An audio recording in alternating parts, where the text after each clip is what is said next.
Welcome back to yet another episode of EpicEarth. EpicEarth is a podcast for those curious about the STEM fields and the awesome, quirky, and fun experiences and research taking place right now. If you enjoy listening to stories like these, hit that like, follow, and subscribe button. This is episode number 28. What do analytical chemistry and Uranus have in common? Sit back, relax, and enjoy another ride as we take you on a journey around this epic Earth. I found it all so fascinating, just learning all the information. Nobody told me I couldn't do it, and I loved it. And now I know how to learn. Like, this is a doable thing. You know, that's an impact that we can't ignore. Hey everyone, welcome to another episode of Epic Earth. I am your host, Ashley Bosa, and with me, as always, I have my co-host, Brian Rosenblatt. Hey, happy to be here. And today we have a wonderful guest with us. I'm excited to introduce her. She's someone I sort of just randomly met, but to the LinkedIn gods, thank God for them. But she is an awesome person who has spent a great deal of time in corporate America working for large organizations, and then she maneuvered through some tech startups, so she has an interesting background. She recently started a organization called STEM From in August of this year, 2023, and she says it's been consuming her life. She's going to talk to us a little bit about that. And she's also joined a board of directors for a nonprofit called Maker Mindz, which provides experimental kits to schools and other nonprofits, expanding the utility of STEM to kids, which is awesome. And I can't wait to hear all about that. So everyone, I'd like you to meet Carina Minardi. Hi, Carina. Hey, Ashley, how are you? I'm doing great. Thanks for joining us today on Epic Earth. We're excited to have you on here. No, it's a pleasure. The pleasure is all mine. I'm excited to be here and discuss a little bit about STEM and all things STEM. We love it. We love to hear it. So the first question we like to ask our guests is we like to have them tell us a little bit about themselves. So what makes you, you, Carina? What makes me me? I like to start off, obviously, or maybe not obviously, with a sense of curiosity. I am innately a curious person. I love to read. I love to work with my hands. I am a huge avid sort of crafter. I cross stitch. I paint. I love tinkering with things.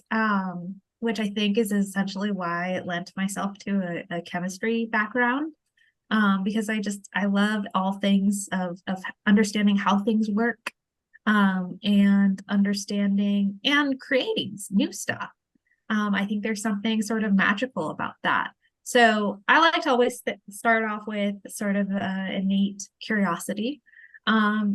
And at the same time, I'm very analytical. I think I am data driven in all of my decisions. When I bought my house a year and a half, I had a spreadsheet going. I understood the mortgage. I understood the cost, all of that. I mean, unfortunately or fortunately, I don't know. But I think that's the other thing. An analytical sort of perspective. And as I mentioned before, I'm an avid reader. I love reading fiction, nonfiction, might have you. I have 5 different lists of 100 books you have to read in your lifetime. And they all have different books on it. And I've made some serious headway. I'm about 80 to 90% complete on most of them. And some of them are slogs and some of them are books that I never would have picked up. There's something magical to be said about starting your day and ending your day off with a good book or reading something that is eye-opening, and whether it is fiction or nonfiction. So I think those are sort of the 3 things that explain me as a person. That's awesome. Those are awesome qualities to have. Do you have a favorite book that you've read or that you pick up and have read more than once? I try not to read things more than once because I think there's so many books out there that are new and novel. I will have to say some of the longest books, Gone with the Wind, War and Peace, those are kind of top of the list, frankly. They were rather long and tedious, but the stories were amazing. And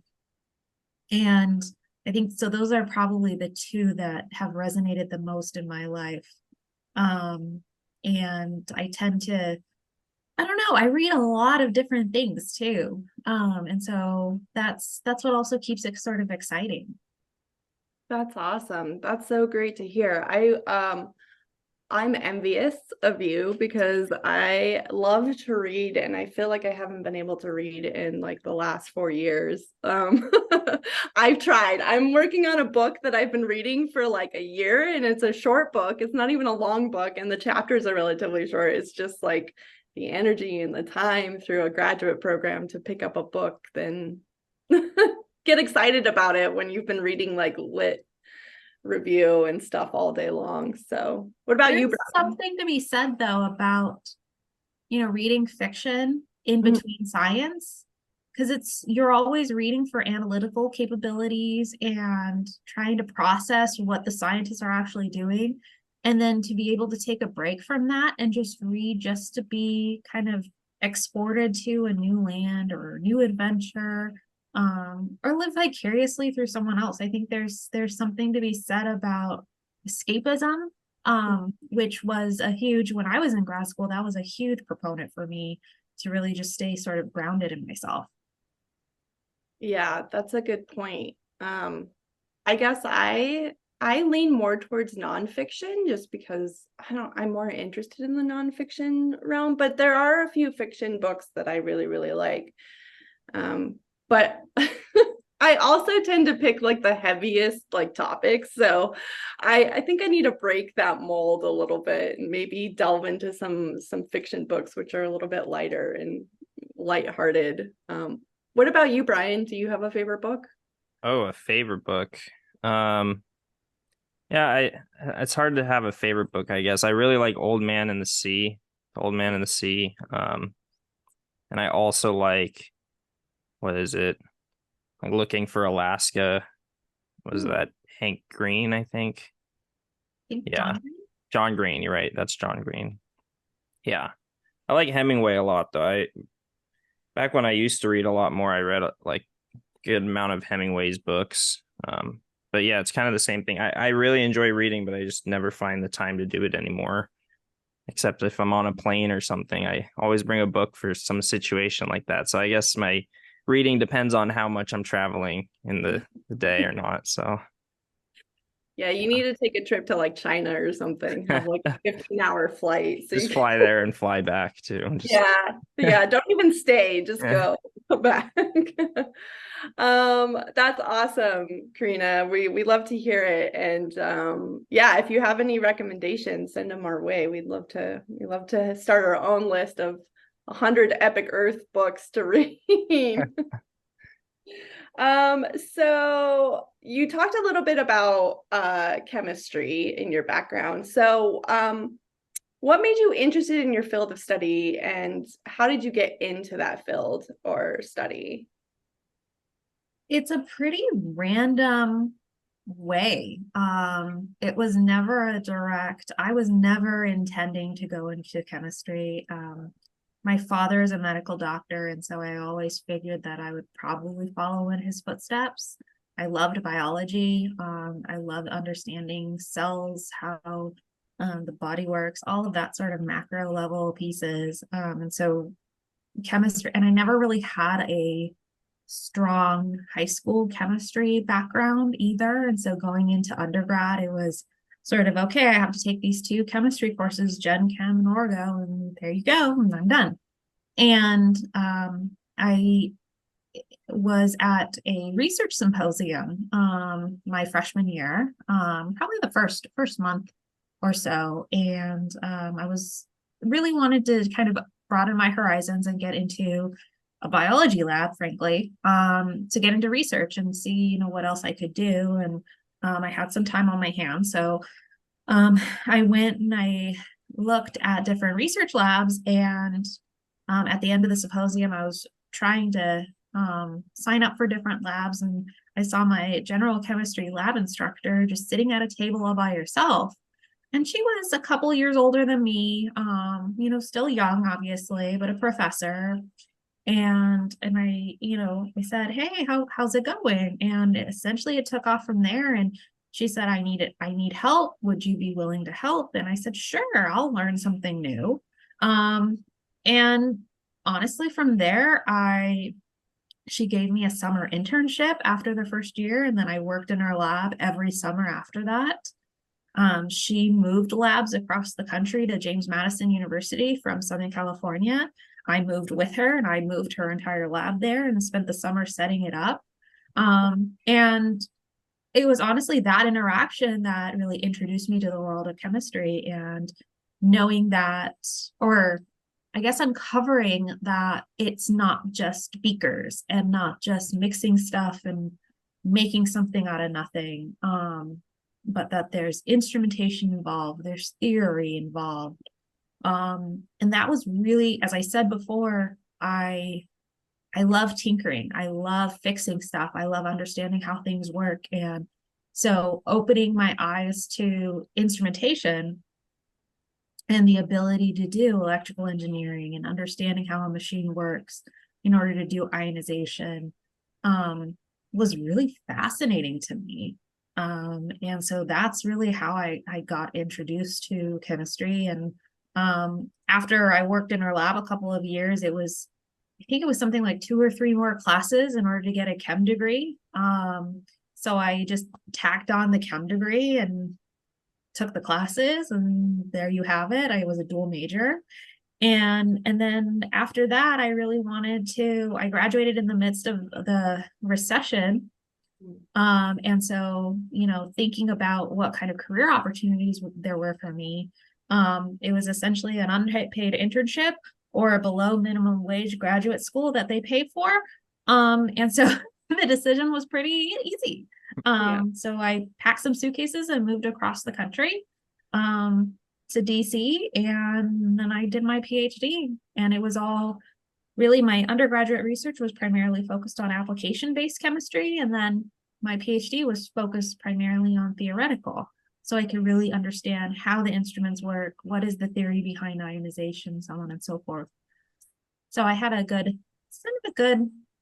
mix of application and theory, and that's awesome. It sounds like there's something to be said here about taking opportunities, even when it might not be the thing that you're like the most interested in, because you just never know what those opportunities will lead to. And I know that's something to be said to a lot of undergrads, because I know a lot of them are like, I want to do this, this, and this. And I'm like, no, do it all, do everything, because you never know like which direction it's going to lead you into. And the more versatile you are, the better your job applications are, because you know a lot more and a broader like array of stuff, rather than just I focus on just this part of chemistry, and it's very like niche, and it's very like this is what I do. So that's really awesome that you got that whole swathe of things, and you got the application, you got the practice, you got sort of to work in a lab and learn about all those other things along the way too, which inspired you to then go on and do your PhD. Where did you go for your PhD, by the way? Georgetown University. Oh, nice. Okay. Very nice. But you are not doing theoretical or analytical chemistry as part of your job now. Is that correct? Correct. Okay. So you don't work on any research now. And can you explain a little bit about like why that is, or what sort of made you pivot a little bit into a different sort of career? Yeah, absolutely. So as I said, I was at Georgetown. I was in DC when I was getting my PhD, and two things happened. I guess three seminal things happened. One is that I had a really tough PhD. I was the only American, the only woman, and the first student in my group. And that was really challenging. And so it provided it, for lack of a better word, it sort of provided me an avenue of saying, do I really want to do this? This is so hard. This is so male dominated. Is this something that I really want to do long term? And the other thing too is that the laboratory environment for me in that particular area of focus was very insular. And I like people. I like collaboration. I like working with others. And I took a long time to sort of understand my personality during that time, and understand that maybe a lab environment was not the best for me personally. That's one thing. The second thing is that focusing on theoretical sciences was also unfulfilling for me because I never really understood why we were doing anything. There was a lot of sort of philosophical, you get data, you apply for a grant, you get a grant, you publish, and then there's this vicious circle that you end up. And there's no actual conveyance of betterment of society, betterment of humanity, anything like that. And so I was missing that and I was craving that. And I guess the third thing that happened was being in DC, the ACA was passed in 2012. And so understanding and being introduced to healthcare and knowing that healthcare legislation was being passed without many, if not any, scientists or scientific research and development sort of data and proposing or supporting any of the legislation was a little shocking to me, or a lot shocking to me, frankly. And so it was very much sort of an introduction to healthcare for me, saying, I'm in an area of chemistry, which is the only area that really is supported or supports personalized medicine. Personalized medicine is something that is huge and upcoming. Plus, there's a lack of scientific rigor behind legislative and policy processes. Maybe that is something that that's my calling, maybe. And so that was really how I thought about a pivot into healthcare. But I quickly realized, however, that a lot of people who do have careers in healthcare have master's in public health or some sort of degree or formal education in healthcare policy and administration, and in just understanding sort of the basic background of healthcare. And so from there, I transitioned to Yale, where I did an 11-month accelerated MPH program for just PhDs and MDs. And it was fabulous. It really provided me sort of the great foundation for myself to understand the healthcare system, policies, and a whole bunch of other ancillary things that I never would have thought about with healthcare. And so those are sort of the three things that when I was thinking about a career and really applying myself to making a positive change in the world in some way, shape, or form, that's how I approached it. And that's how I thought about it. Was that a nice, refreshing, change of perspective after being in theoretical chemistry and then moving to something that's then so applied and actually used by people? It was so refreshing. And I think the other piece there was that it was so collaborative. The amount of people that you work with in healthcare, the versatility of the folks is amazing. I took it was an elective, but I took a behavioral economics class. I had no background in economics. I had no background in psychology. And to understand the amalgamation of psychological sort of pinnings in addition to economic drivers, to understand sort of vaping and why the pros and cons of vaping, both from a psychological and an economics standpoint, that was amazing. And the entire class was either psychology majors or economics majors. And so everyone was learning from everyone. And so being in an environment like that was really awe-inspiring to me. And really was very beneficial, I think, and fed me personally. Absolutely. Yeah. Learning from your peers and having different perspectives like that is like priceless a lot of times. Being in a class with a teacher is good, but having peers around you that all have diverse perspectives really helps a lot. Yeah, and I think that's actually a great point, because many of the classes most of them were discussion based. And so Nice. you read, these 5 articles or these 5 chapters or what have you, and you come to class and you're ready to discuss a point or your point of view. Whereas a traditional chemistry course is for lack of a better term, a professor getting up front and yapping at you, and telling you, this is how it is, this is what you need to know, memorize this, and it's very proficiency based. Yeah. And there's something to be said about taking that proficiency and then applying it in the application. Absolutely. I have a funny story about your what you were saying about working in theoretical chemistry. We had Alex Filipenko from UC Berkeley, a theoretical physicist, come to Boise State and give a talk. At the end of his talk, he was answering questions, and one of the things he said was, "We do not need more theoretical physicists." He's like, "I'm a burden to society. Like, don't go into theoretical physics." So just think you're not alone in that. It's a hard thing to do. I'm sure the Big Bang had something to do with that show, aren't they theoretical physicists and stuff? Yeah. I'm sure it inspired a whole new generation of theoretical physicists.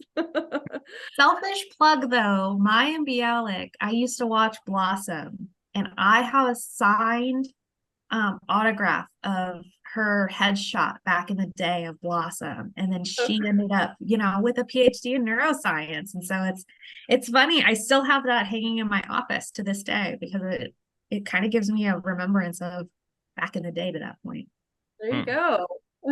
Similar paths. Subliminal messaging. Yeah.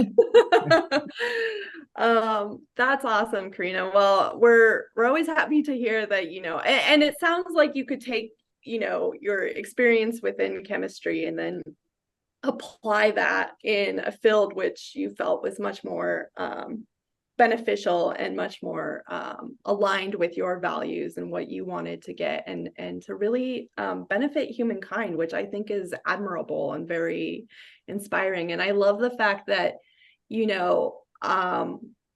I'm just so interested now in behavioral science, because now I'm dealing with behavioral science as well. And I think it's such a fascinating topic. It's so complex, and it's just the philosophical side of things is just fun. It's fun to go in and sort of say like, well, I think this, and someone else will be like, no, that's not right. Like, let's think about it from this perspective or whatever, it's good. It's fun to have those debates with people and think about like just the complexity of like human behavior and what people actually want and need.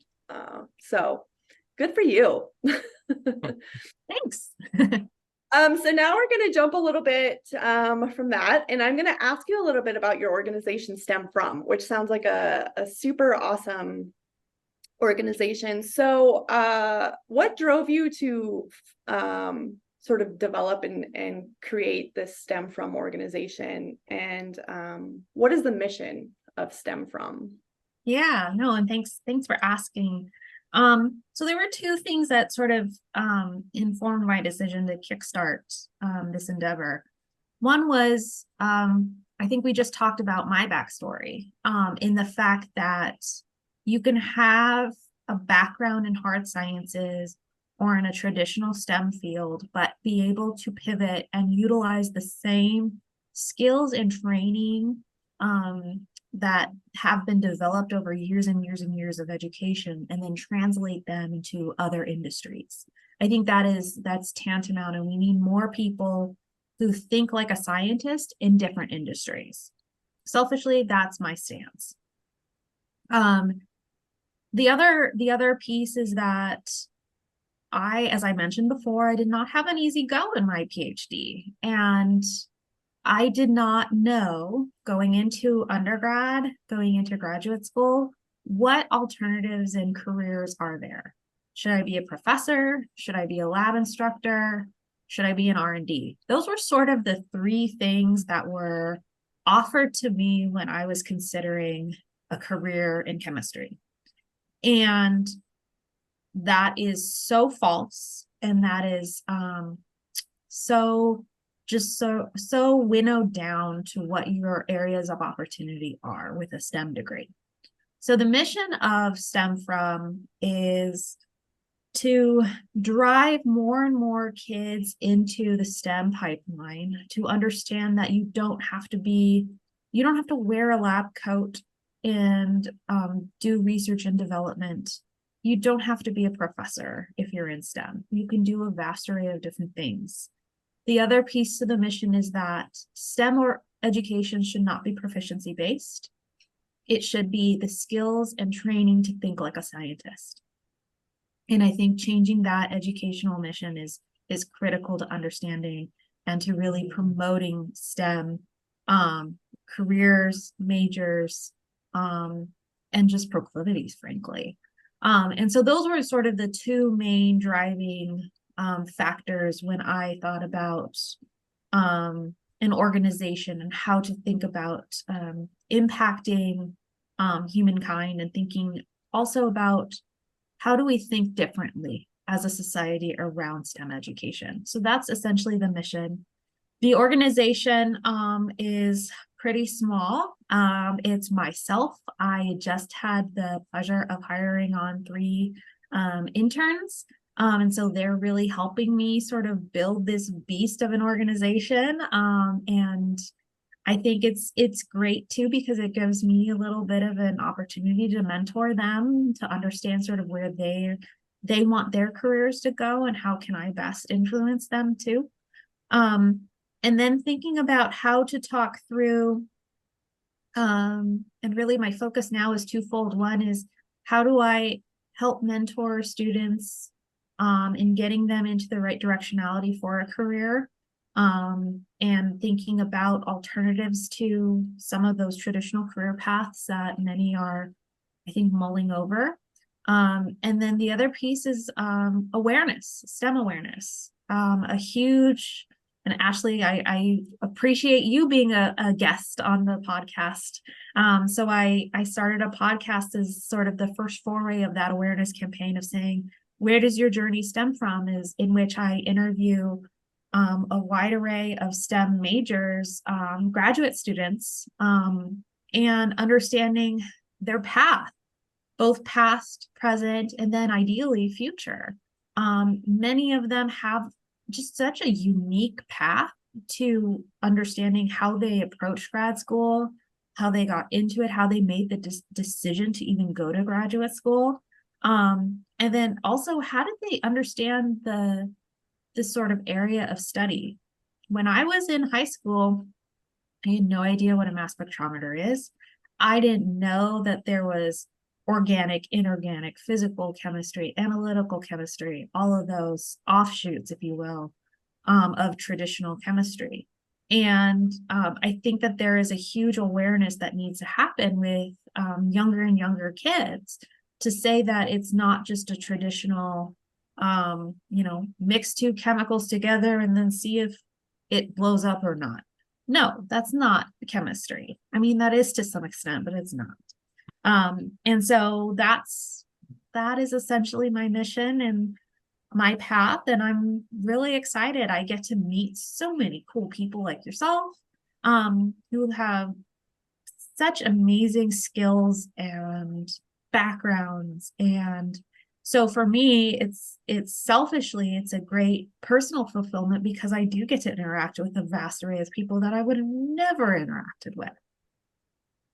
Did you say the name of your podcast was Where Did You Stem From?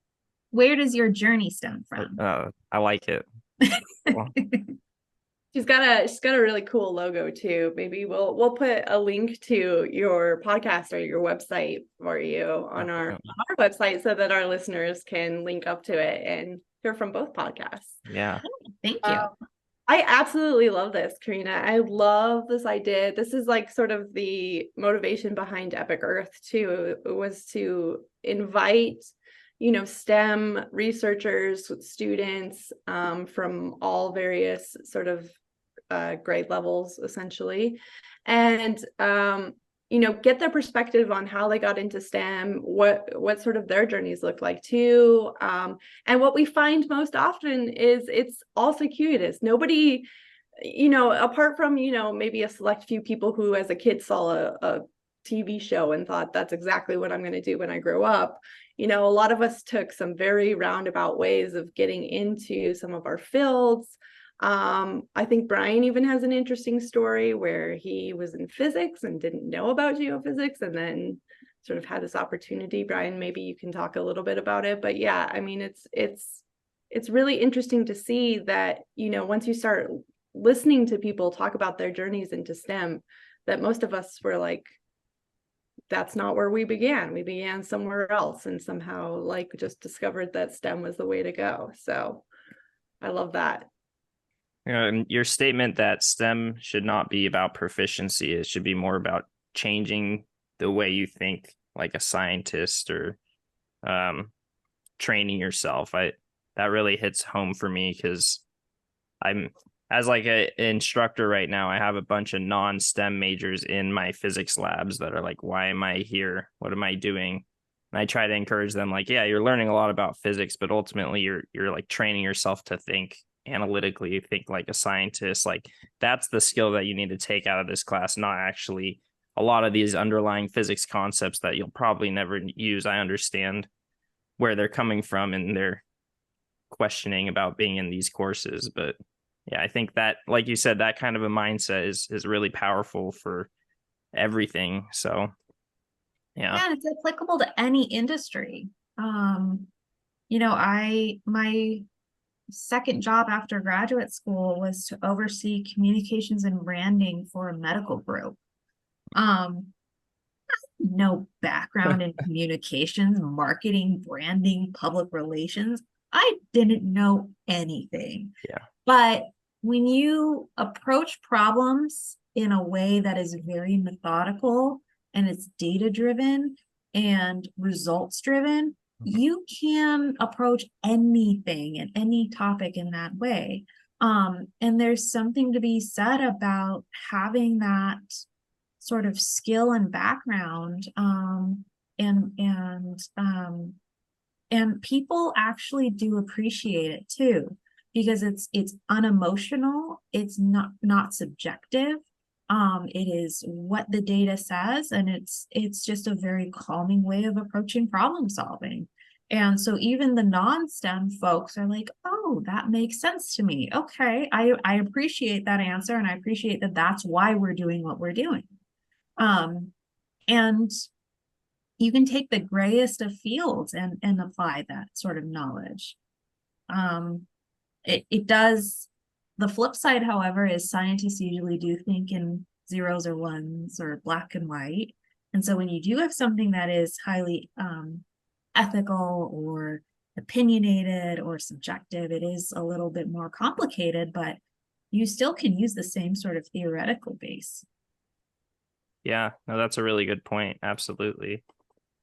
Seems like your approach to reading kind of comes from you're using the data and you have this methodical system of getting all these books, these lists and whatnot. Maybe I need to start doing that. Well, the sort of the crux of analytical is anal, so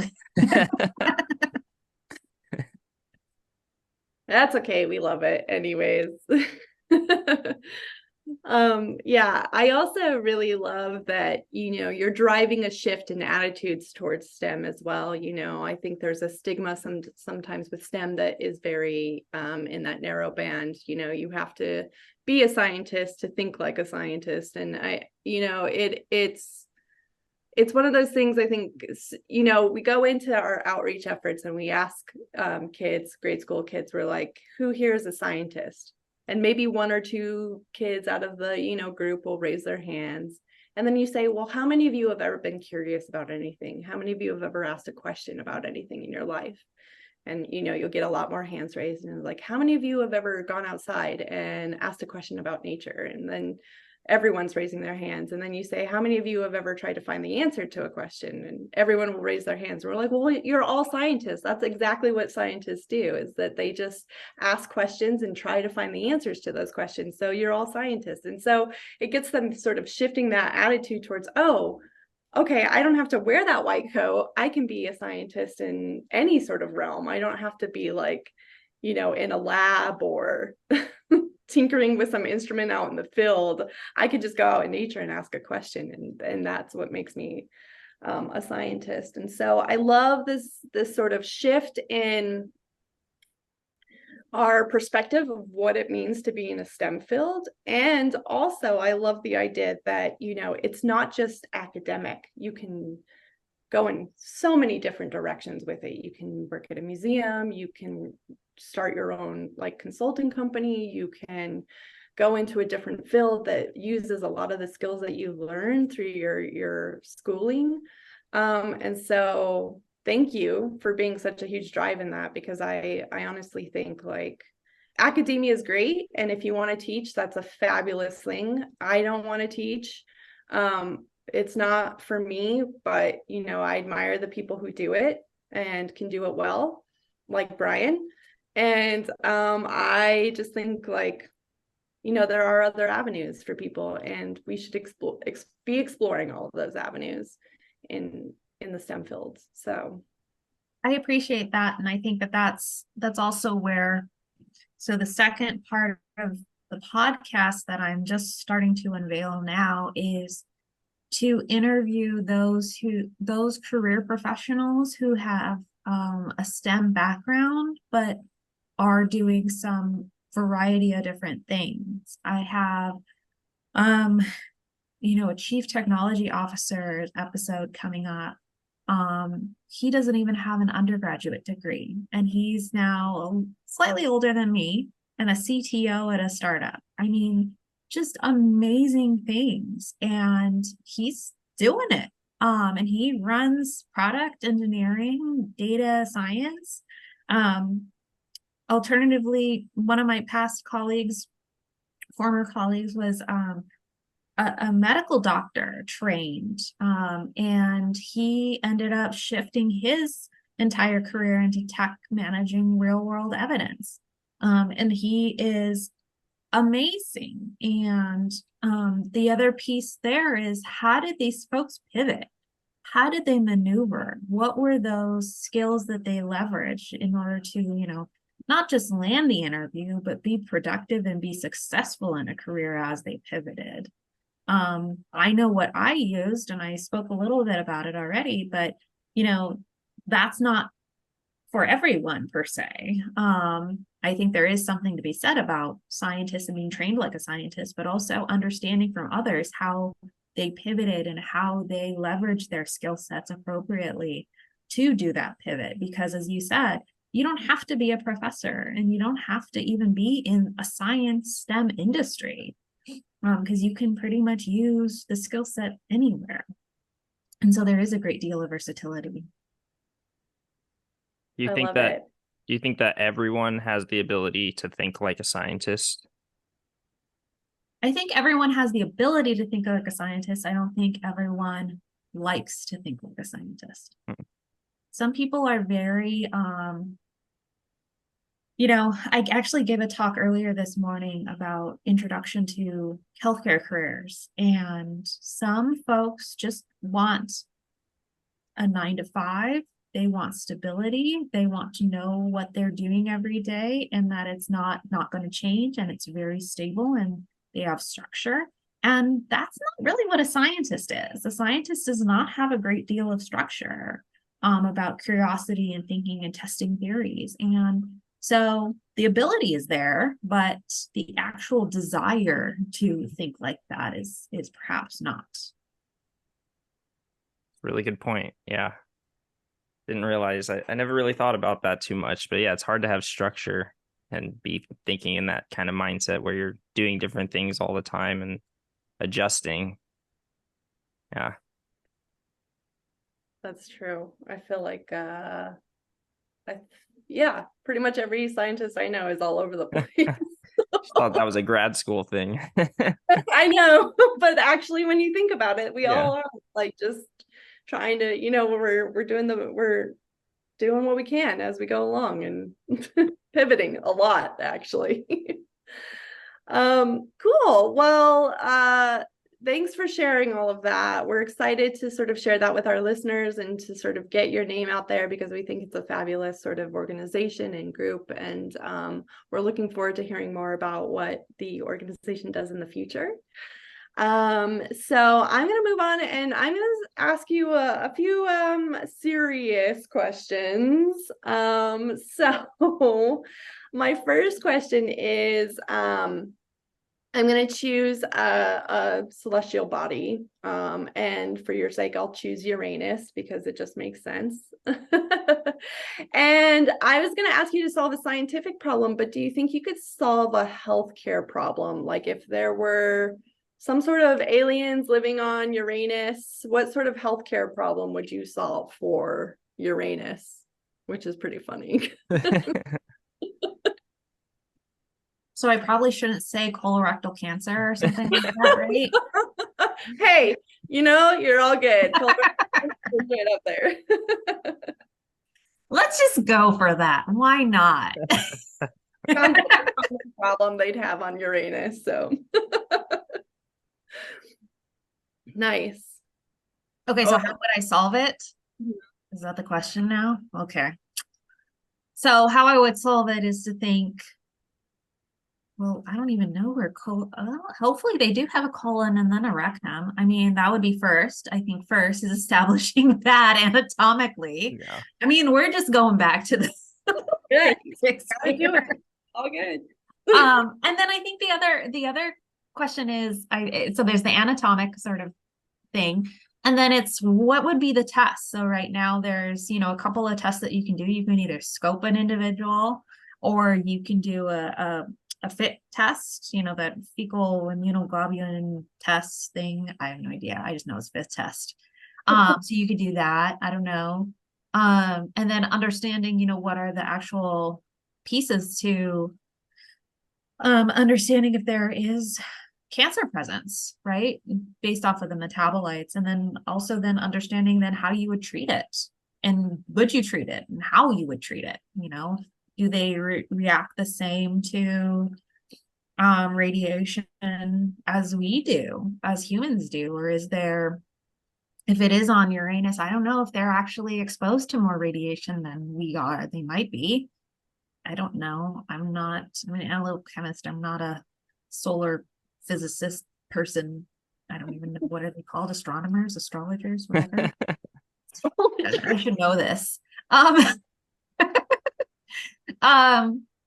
But I think those are, so it's the understanding the anatomy, it's understanding the testing structure and then treatment.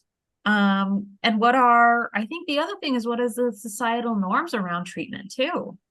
Is it understanding? So at least for humans too, it's, do you do everything in your power to cure someone or to stop the spread?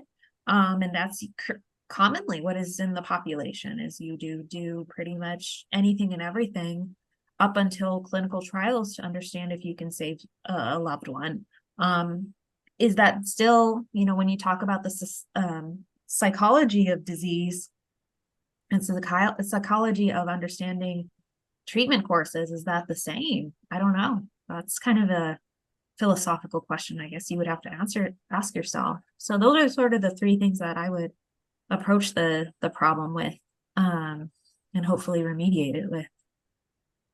And then there's the extra level of difficulty. Like these are beings that exist with a different atmosphere. Like, are you going to do this remotely? Are you going to be there in person in a spacesuit? Like, how does that That's work? actually a good question because it's almost like, well, is there an environmental factor that contributed to them getting it? Mm. Is it just based off of, do they process foods like we do? Or is it actually environmental to your point? And then it's the whole the care delivery, right? Mm-hmm. Exactly to your point around Can you do it digitally? Can you do it? Can you just send on SpaceX radiation pills that I don't know? I should know this, but I don't. They might not get there if they're on SpaceX, just so you know. I have no concept of celestial bodies. Well, I definitely saw the analytical chemist coming out in you there. Definitely the analytical side. So nice. Okay, your next question is, if you were famous, what would you be famous for? I mean, you're already kind of famous, so. If I was famous, what would I be famous for? I would like to be famous for obviously STEM from, but I think if I were to be famous, it would be either my sewing or my love of animals. Is that sad? I don't know. I love animals. When I got laid off, I started pet sitting. So I pet sit dogs and cats, obviously, goats. I've done goats. I've given asthmatic treatments to asthmatic cats. I am like, it's great. I love it. And then I sew like anyone's grandma on steroids. And my little like claim to fame is I create these little mini people that are pop culture. So I have an A through Z list of like all of the biggest horror main characters in horror films. I have pretty much everyone from Disney films made. It's a whole wall. Sailor Moon, I love Sailor Moon, and so I have a ton of Sailor Moon sewing things. Yes, I am the biggest dork you will probably ever meet, but if I was famous, I'd be famous for those two things. 2 follow-up questions then. Do you sell any of that stuff? I don't. I'm so selfish. I keep it all for myself. Start an Etsy store or something. Yeah, I was gonna say it's gonna be like the stem from EpicEarth Etsy collection. Well, the EpicEarth side of things is that we want to start a jam band with like everybody that plays instruments. Do you play any instruments, Carina? No. Either. That's why I just am gonna play the triangle or tambourine or something. Cowbell. I'll do cowbell. Cowbell. We need more cowbell. Auxiliary percussion. You have any pets? I have a dog named Benji. I have 2 bunnies called Bernard and Bianca. They are named after the rescuers. And then I have a whole fish tank. Nice. Yeah. And then I'm working on, I almost got a sulcata turtle or tortoise 2 weeks ago. They were up for adoption, and my boyfriend said I was insane because they can grow up to be 150 pounds. Yeah. And I was Those things live really long too, don't they? Well, yeah. And I don't have any children, so that was the other thing. Like, who would actually take care of them after I croak? I don't know. Those are the things that you need to worry about. I love this. This is great. We could just have like a bring your pet to Zoom day, and we'll just have all pets on Zoom. That would be great. I love it. I have a dog that acts like a goat, I would say. Yeah. Does he climb everything, or does he just eat everything? No, he doesn't eat everything. It's just like he walks like kind of straight legged sometimes, and he just jumps up like a goat, and he just looks like a goat. I don't know. He looks like a mini goat to me. The cutest mini goat that you'll ever meet. So okay, well then this segues into my next question. So do you have a favorite animal? I was born in the year of the rabbit. I've had multiple rabbits throughout my life, so it would have to be the rabbit. Okay. How would you spend your day if you were a rabbit? That would either be like roaming around and chewing anything that is in sight, or just bunny flopping. So bunnies do this thing where they just are sitting there, and then all of a sudden they just flop on their side, and then you think they croaked, but they didn't, and then they scare the bejesus out of you. But I would totally do that. I love just like sitting and just relaxing, and so that's that's why they're my spirit animal. So there's not a lot I would do. It would be lying around, chewing. That's it. Nice. Boring. No, that's great. Bunny Really? flop sounds like the next upcoming dance, next popular dance to come out. Okay, so you have to YouTube bunny flop and then YouTube bunny binkies. Bunny Binkies are hilarious. Binkies. I feel like my cat bunny flops a lot. Maybe he thinks he's a bunny. Maybe. Okay, and then here's my final serious question. What 5 essential items would you want or need to build an indoor fort? Like that one. 5 essential items to build an indoor fort. Mm-hmm. Okay.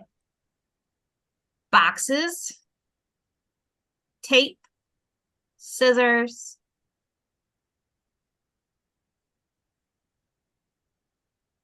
maybe a blankie because I love blankies. Keep warm. Gotta. Yeah, and probably snacks. I eat a lot. I love. So it would have to be like comfort, relaxing, snacking time once the fort is actually constructed. I love that. That's awesome. What about you, Brian? What would you choose? Yeah, I guess I'm a little more like my fort would just be a temporary like chairs, blankets, and pillows. I wasn't even thinking about bringing supplies to enjoy in the fort, but I definitely need some snacks as well. And then my dog, I guess. Bring my dog. Chair, blanket, pillows, snacks, and my dog. Oh, Yeah. pure entertainment. How about you, Ashley? Oh God. Yeah, probably like maybe like I would just go all out. I bring like a tent and like fairy lights and some pillows and a blanket. So that's 4. And then I'm gonna pretend like I'm like, survivor like type mode. So I'm not gonna bring snacks. I'm gonna have to go hunt for my snacks every day. So my 5th item would probably be like music. Nice. Yeah, something to play music with. The lights are essential. I didn't think about lights. That's a good. Yeah. Yeah, it's fun to think about what other people would build their fort with. Mine's a little bit fancy. Mine's more like glamping rather than like Yeah. building. Just a couple more questions to finish up, Karina. So if you could describe your work using an analogy, what would it be? I mean, you do a vast array of things. So what would your analogy be for the work that you do or have done? Great question. An analogy. I love cooking too. I don't think I mentioned that, but I think a great analogy too would be cooking and trying a whole bunch of different things and recipes and flavors to either change something like a lasagna dish that is very traditional in nature and maybe changing it to something a little bit non-traditional and just trying a whole bunch of other ingredients. I mean, you kind of know what the classical recipe is, but then if you make some alterations here or there, I think that's a great sort of I think that's a good analogy for what I like to do, because I do like to do a lot of optimization of things and making something out of nothing. And so many of my programs that I've run or projects that I've run have been essentially nothing, and then you just make them to something. And so you take sort of a base knowledge and then just build it up and optimize. So yeah, cooking or changing a traditional recipe, I think would be the best analogy that I could come up with. Nice. Yeah, that's a great analogy. Which then brings me to my last question. What advice would you give to someone who is thinking about a career in a STEM field? Something that we haven't talked about, well, we talked a little bit about it, is a term that I like to use is embrace the randomness, of saying, you know, if there's an opportunity that presents itself, take it, try it. What we didn't mention is, you know, an opportunity presents itself and it'll open new doors, might also close some doors. And that's not bad. You know, there are things that you figure out that you don't like to do or you don't want to do.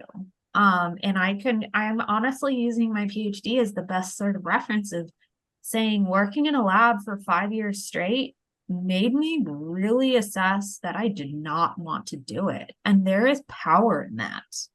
And so even if an opportunity looks kind of meh, for lack of a better word, to you, try it anyway and solidify it in your mind, because you then will never have any regrets about it. Oh, I wish I tried it. And so I think my advice would be try anything. And the best case scenario is you'll love it and you'll want to stick with it. The other best case scenario is you'll not like it. And so you know that it's not meant to be. That's really great advice. I just have a follow-on question, just because earlier you were saying how you were in a field that was very male dominated too, which is I think very common still in the STEM fields, but we're getting better at it. But I would ask you, what is your advice for a woman or a girl who is thinking about getting into a STEM field? Stay the course. I think there's power in resilience. There's power in grit. You're going to have a lot of it, especially in those fields that are male centric and male dominated. And if anything, if you don't stick with it long term, it'll still build up a high degree of grit for you to then apply to other areas. And it has taught me in particular two things. One is poise. And one of my previous bosses said that I had the best poker face that he had ever seen ever. And that was because that was how I was trained to be. And it was just something that I just had. I think the other thing is lead with kindness. It might be a male dominated field, but you know, there still are men out there that still have the same struggles as you. And it's kind of regardless of gender. PhDs are hard. Grad school is hard. Life is hard. And so again, regardless of gender identity. And so I tend to very much favor kindness and compassion over, and that's how I treat people. And so it's more of the treating people that way. And you may not know what everyone's battle is that they're fighting. But when you lead life with that, it's you make more friends than enemies, frankly. So grit, resilience, poise, and compassion and kindness. Well, those are all very insightful. Thank you so much.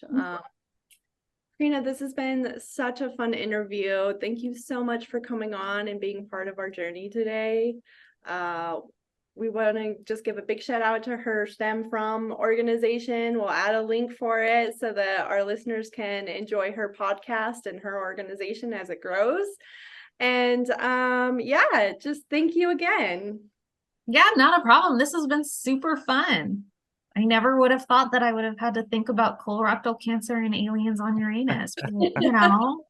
Well, now you'll never forget it. So. I am never going to forget this experience. No. It'll come in handy. Yeah, at some point, in the future. Well, thanks again, Carina. And thanks everyone for listening. We'll catch you next time on another episode of EpicEarth. Well, that was an epic conversation. We'd like to thank all of our listeners. Tune in next time for another EpicEarth podcast.